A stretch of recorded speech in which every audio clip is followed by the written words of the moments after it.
Welcome back to Across Louisiana. You know, here in the greater Baton Rouge community, sickle cell anemia has a big impact on many in our population.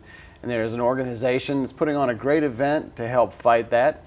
It's the Baton Rouge Sickle Cell Anemia Foundation. Here to tell us all about that is Lorri Burgess. Welcome to the show. Oh, thank you. It's a pleasure to be here. I think a lot of people may not realize in a community like Baton Rouge what an impact this disease has on it. But for people who aren't familiar with this, tell us a little bit about that. Okay, thank you so much for the opportunity. Sickle cell is a blood disorder. In fact, it's the #1 detected blood disorder in the United States of America. One of the myths about sickle cell is usually people of African descent are the only individuals that can have sickle cell disease. But here in the first of all, sickle cell is global, but in the United States, the race ranks African Americans are #1, Hispanics, and then Asians. So every baby that's born in the United States, regardless of race, is tested for sickle cell disease.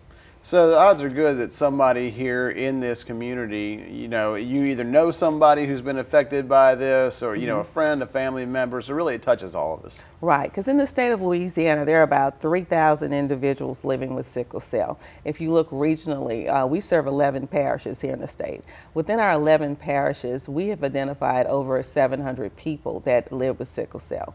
And you have to remember, when you say sickle cell anemia, sickle cell disease, you're talking about a group of blood disorders.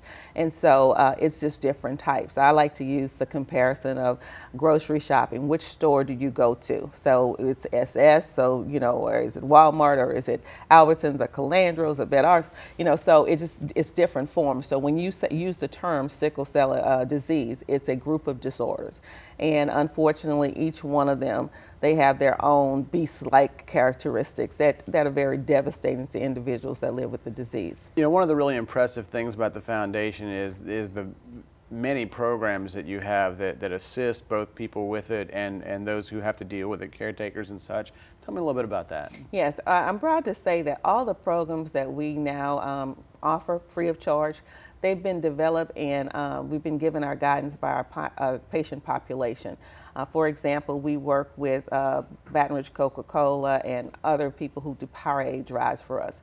Powerade gives them the electrolytes they need because sickle cell is a low oxygen based disease, and so fluid and hydration is huge and important, so we do that. Sickle cell crises come on when they feel like it, so you can't say, oh, every third Wednesday. It just depends on that person and how the disease metabolizes in their body. So we offer sitting services, and we help with eyeglasses because there's a form of sickle cell that impacts the retina. So in the course of a year, if they're not careful, they could possibly lose their eyesight. So we pay for eye exams and things like that. So we try to look at the whole person. We try to be driven by the needs of our clients, and that's where our programs, how they originate, and that's why we have them, because they directly impact their lives and hopefully make a difference. We have just a few seconds left, so tell us really quickly about the exciting fundraiser you have coming up. Yes, we're very excited. This is our 3rd year. The Voices of Hope singers here in Baton Rouge, they're having a gospel concert for us on Friday, February the 19th at the Nazarene Baptist Church here in Baton Rouge on Spanish Town Road. The event starts at 6:00 p.m. It's free of charge. We have a love offering during the concert. We have the GSJ men, they're performing, Voices of Hope, liturgical dancers, and a lot of the other individuals and soloists that will be out, and they do it all for sickle cell. Just like everything else, many of them, they have family members who are challenged. So this is their giving and this is their offering to our foundation to help make sure that we have the programs that we need to make our families' lives a little bit better. Well, it'll be a great event. It's obviously for a great cause. Thanks so much for coming on and telling us all about it today. Thank you. Sure thing.